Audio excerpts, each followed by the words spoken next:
Number one, pragmatically and prudently, I must support what Obiero articulated here. For the people who are claiming and who are asking whether the government is funding Raila Amolo Odinga's AU chairmanship candidate. In fact, those are, such questions is so obnoxious and retrogressive, Mr. Speaker. Because we as well know, Mr. Speaker, that when Raila is going to every country to have a rally in every country in Africa, to have a rally so that he be voted. No, this thing is shuttle diplomacy. It's enough. We saw when Amina Mohammed was being campaigned for during Uhuru's reign, right? Yeah. Only the emissaries, only the ambassadors were sent to campaign for him in a specific country. So it's very simple. I don't know the amount of money Raila Amolo Odinga require to campaign in Africa. It's very simple. President can even campaign for Raila online. You only converse with another president. On Facebook? Yes. Or even sending the foreign affairs. Yes. Using the ambassadors through shuttle diplomacy. We all aware, we all know. Please. Mr. Speaker, please kindly ask me whether we'll take the question or I will No. If it is information, My question is, the ambassadors but facilitated. I've not used the word facilitation. It's the Obiero who I use the word facilitation. Please, I listen to you. The question I'm asking is, yes, if these ambassadors who are acting as emissaries, are they not government employees? Emissaries, I can use anybody to campaign for another person. That is all. Government employees are ambassadors. When they are doing are they using government resources? Or are they using Raila Odinga? Correct. Thank you. Right of reply. If I'm ambassador in another country, whose interest am I serving? I'm serving the member state of that country, right? A very good example, there is ambassador in Uganda, Kenyan ambassador in Uganda. Is he serving the interest of Uganda or the interest of our country? Of our country, yes, right? So which other funds do you want to use? He is using the funds which is there. Obiero. Simple and clear. Ambassador Do we? Kenya, Let me ask you a question. was serving the interest of Kenyans who died there.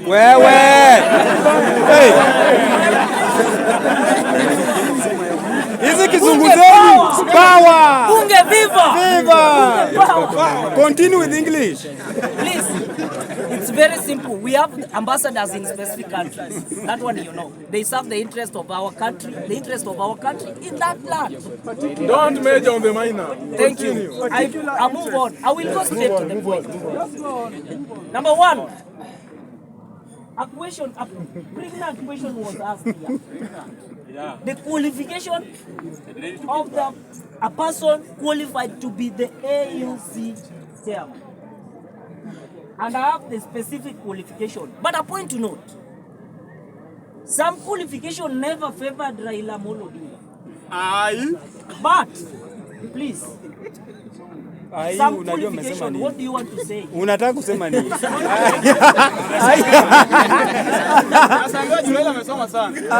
Wewe hajasema hivyo. I've categorically said some qualification could not favor the candidature of Raila Amolo Odinga. But being that Raila Amolo Odinga is the most suitable candidate for the AAC, and being that it was considered to be the candidate, the person who's going to be in that seat must come from the eastern part. So they did what? They subvented some qualification to suit and accommodate the engineer Raila Amolo Odinga. These are the qualifications, and Mr. Speaker, with your prerogative, allow me to refer. You can as well check your gadgets with me. Yeah. Because it is our time. Which page? Awo is a senior member of the Bunge. I wonder why he has gone. She does not shave, that's the problem. Is a talk whale. I have not shaved. I have not shaved. Number one, for you to qualify according to the requirements, to get that position, a candidate must have the master in degree in law. Raila kunayo.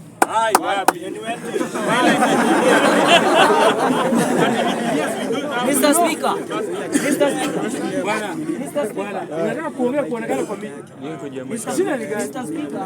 Mr. Speaker, I presume we're in a bunge, right?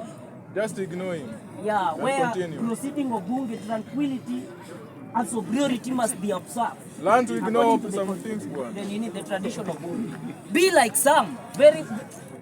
Look at Sam. And me. No, And me. the speaker. The member should learn to ignore some things. Number two, Mr. Speaker, I said initially that there are some qualification which was subvent.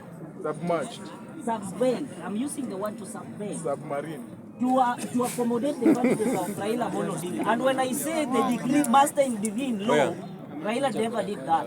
But it was subvent to accommodate his candidate. He's a working constitution. Mr. Speaker, number two, the person must have international relationship, economic, diplomacy, management, business administration, political science, social science, or close related field from a recognized institution. When you look at the ones that I've read, in one way or the other, Raila is fitting in one way, the two or three. He deserves all. Not political science, but he understands. He deserves all. Yeah. He has the idea. Yeah, he has the idea. He has not degree in political science. No. Chance marango. Raila never did political science. But he has that clue about it. Because you've read the relation to such. Tell him execute on Remember, Mr. Speaker, Raila is also a Angalia state camera. person who understands everything in this world. And Raila can never be wrong. That's true. Raila is ever right on the surface area, underground, and above the sea level. You get the point? Raila can never be wrong. Raila is ever right. In fact, as Bunge la Wananchi Jakaranda, we are ready to support Raila's candidature with all our body organs, including our private parts. Mr. Speaker, when articulating, Even the ladies. Mr. Speaker, Raila must get there. Mr. Speaker, on top of what Obiero articulated here, which I consider to be sacrosanct and very ethical, Mr. Speaker, in addition to, Sacramento. I will just add a slight of the roles and the function of that seat, Mr. Speaker. And allow me, Mr. Speaker, to refer on top of what Comrade Obiero said, the roles in addition to, number one, overall responsibility for the commission's administration and finances. Number two, Mr. Speaker, promoting and popularizing the AU objectives and enhancing its performance. Kindly don't be an egregious electoral. Learn to ignore some things. Don't be like a big. You can't be barking at every other dog. A Binulusias. Mr. Speaker. Don't be a Bunulusias.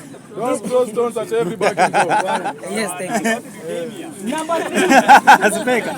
English. Number three, Mr. Speaker. Number three. And I urge fellow members to pay attention to this. Yes. Listen to this crystal clear, keenly and avidly. And because what I'm saying can help. Number three, Mr. Speaker. Hey. Consulting and coordinating with the key stakeholders like member states, development partners, RECs, etc. I will give the full meaning of RECs, Mr. Speaker, in due time. Number four, and the last, appointing and managing commission staff, acting as a depository for all AU and OAU treaties and legal instruments. The meaning of RECs, Mr. Speaker.